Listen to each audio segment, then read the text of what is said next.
हम सब बचपन से ही ऐसे कई स्टोरीज सुनते आ रहे हैं जहां स्टोरीज के मेन लीड को कभी कोई बुक, कोई लैम्प या फिर कोई ऐसी ऑब्जेक्ट मिलती है जिससे वो किसी जिन, किसी घोस्ट या किसी डीमन को समन करने की पावर गेन कर लेता है। साथ ही वो उसका ओनर भी बन जाता है। लेकिन क्या हो अगर मैं आपको बताऊं कि असल जिंदगी में भी एक ऐसी बुक एग्जिस्ट करती है जिसके थ्रू डिफरेंट पावर्स के डिमांड को समन किया जा सकता है। ये बुक है द लेसर की ऑफ सोलोमन। अब ये बुक क्या है, इसमें किन डिमंस के बारे में बताया गया है और इसे कब लिखा गया था, आज के इस वीडियो में हम आप मिलकर इन सब सवालों का जवाब खोजेंगे। द लेसर की ऑफ सोलोमन एक प्राचीन ग्रिमोयर है। ग्रिमोयर एक ऐसी बुक को कहा जाता है जिसमें कई सारे मैजिकल स्पेल्स वगैरह लिखे होते हैं। साथ ही इन किताबों में सुपर नेचुरल एंटिटीज को इवोक करने की स्पेल्स वगैरह इंक्लूड होते हैं।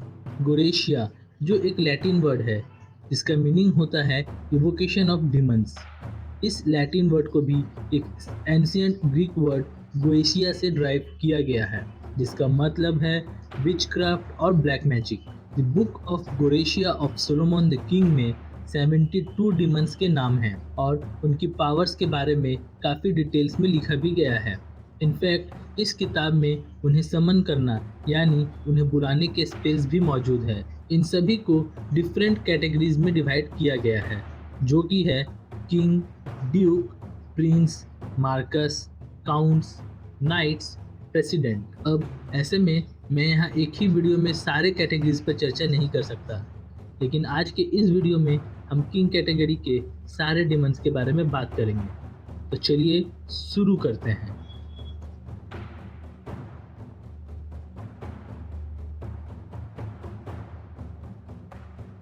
सो इन 72 डिमंस में पहला डिमन है किंग बेल। किंग बेल के 3 सिर है, एक मेढक, एक आदमी और एक बिल्ली का। किंग बेल की आवाज़ में खरखराहट है और वो किसी भी इंसान को इनविजिबल बना देने की पावर रखता है। कुछ और सोर्सेस की माने तो किंग बेल के पास किसी इंसान को आपके प्रति फेवर जनरेट करने की भी पावर है और वो हेल के ईस्टर्न स्टेट को रूल करता है। किंग बेल राक्षसों की 66 लीजेंड्स यानी 66 सैन्य टुकड़ी का लीडर है। किंग पेमॉन लूसीफर का सबसे वफादार है and he is also one of the king of the hell. उनके कमांड में राक्षसों की 200 सैन्य टुकड़ी है और समन किए जाने पर ये आकर रोड करता है।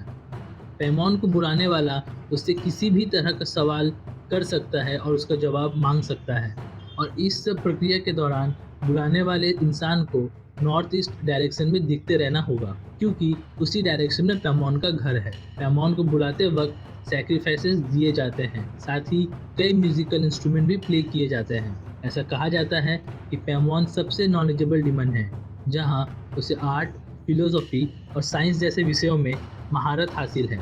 इनफैक्ट एक ऐसी बिलीफ है कि पेमॉन को पृथ्वी की सारी सीक्रेट्स का पता है जिनका इस्तेमाल करके वो अपने कंजरर को काफ़ी रिच और पावरफुल बना सकता है।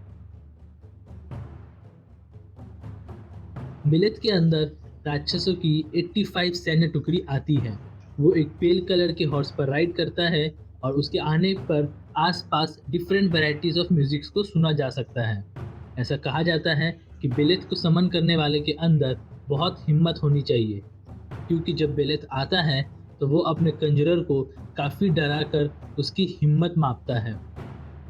बेलेथ को बुलाने वाले इंसान को बिना डरे एक हेजल बॉन्ड से ट्रायंगल बनाना होता है जो कि साउथ से स्टार्ट होकर ईस्ट और फिर अपवर्ड डायरेक्शन में होना चाहिए। इसके बाद बेलेथ उसकी सारी विशेष पूरी कर देगा। अगर बेलेथ फिर भी नहीं मान रहा है तो कंजरर को उसे बार बार रिस्पेक्टफुली कमांड करना होगा while holding silver ring in the middle finger of left hand। पुरसॉन को ग्रेट किंग ऑफ हेल कहा जाता है जिसके अंदर 22 राक्षसी सैन्य टुकड़ी है। देखने में ये एक आदमी की तरह है और इसका चेहरा लायन का है। हाथ में एक वाइपर है और ये बियर को राइड करता है। ऐसा कहा जाता है कि पुरसॉन ट्रेजर ढूंढ सकता है और उसे पास्ट, प्रेजेंट, फ्यूचर की काफ़ी नॉलेज है। एस्मोडियस के पास 3 सर है जो कि एक बुल, एक ह्यूमन और एक रैम शेप में है। इसकी पूंछ एक सांप की तरह है और ये अपने मुंह से फ्लेम छोड़ता है। अस्मोडियस एक ड्रैगन के ऊपर बैठता है और शायद इसी वजह से कि इसे काफ़ी पावरफुल माना जाता है। इनफैक्ट पूरे हेल में इसकी रैंकिंग 32 है। अस्मोडियस के अंदर 73 सैन्य टुकड़ी ऑफ इंफीरियर स्पिरिट्स आते हैं जिनको वो गवर्न करता है। वाइन किंग ऑफ हेल होने के साथ साथ एक अर्ल भी है जिसके अंदर 36 डिमंस की सैन्य टुकड़ी है।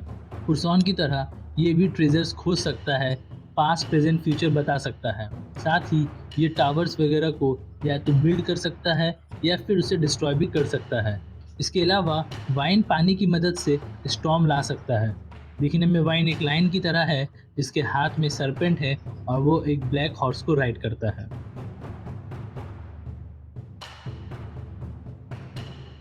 बलम या बालम को एक ग्रेट और पावरफुल किंग ऑफ हेल कहा गया है क्योंकि बलम के पास हर सवाल का परफेक्ट जवाब होता है। इसके अलावा ये अपने कंजरर को इनविजिबल और विटी बना सकता है। इसके अंदर 40 डिमंस की आर्मी है और दिखने में ये काफ़ी हद तक एस्मोडियस से मिलता है, लेकिन इनमें एक ही डिफरेंस है, इसकी आंखों से फ्लेम निकलती है ना कि मुंह से, और ये एक स्ट्रॉन्ग बियर को राइड करता है इंस्टीड ऑफ ड्रैगन। कई जगहों पर इसे नेकेड मैन राइडिंग के रूप में भी रिप्रेजेंट किया जाता है। जगन न सिर्फ हिल का राजा है बल्कि वो वहाँ का प्रेसिडेंट भी है। जी हाँ, इसके अंदर 33 डीमंस की सैन्य टुकड़ी है और इसके पावर काफ़ी अनोखे हैं। ये वाइन को वाटर में बदल सकता है, वाटर को वाइन में, ऑयल को वाइन में, ऑयल को ब्लड में और एक मूर्ख इंसान को बुद्धिमान इंसान में। ये मेटल को उसी मेटल के कॉइन में बदल सकता है और दिखने में ये एक ग्रिफिन विंग्ड बुल की तरह है जो समय आने पे इंसानी रूप भी ले सकता है। द लास्ट किंग बेलियल, जिसे 86 spirit of the lesser of Solomon भी कहा जाता है। बेलियल के अंदर 80 डिमंस की आर्मी है और 50 प्रेत आत्माओं की आर्मी भी है जो कि इसे काफ़ी पावरफुल बनाता है।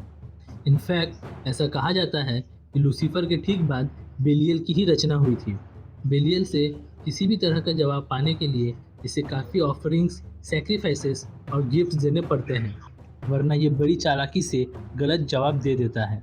लेकिन अगर इसे सही से रेस्पेक्टफुली कमांड किया जाए तो ये अपने कंजरर को एक अच्छी ज़िंदगी और एक बड़े पोस्ट वगैरह पर अपॉइंट करवा सकता है। अब ये तो थे 9 किंग्स ऑफ हिल, लेकिन जैसा कि मैंने आपको बताया कि आर्स ऑफ गोरेशिया में 72 डिमंस का जिक्र है जो कि डिफरेंट कैटेगरीज में रखे गए हैं। उन सारे डिमंस के बारे में मैं जल्द ही अपने वीडियो में बात करूंगा और ये वीडियो तब आएगी जब इस वीडियो पर मुझे 100 लाइक्स मिलेंगे। तो आप लोग जल्दी से ये टारगेट पूरा कर दो क्योंकि मुझे इसी से पता चलेगा कि आप लोग इंटरेस्टेड है या नहीं।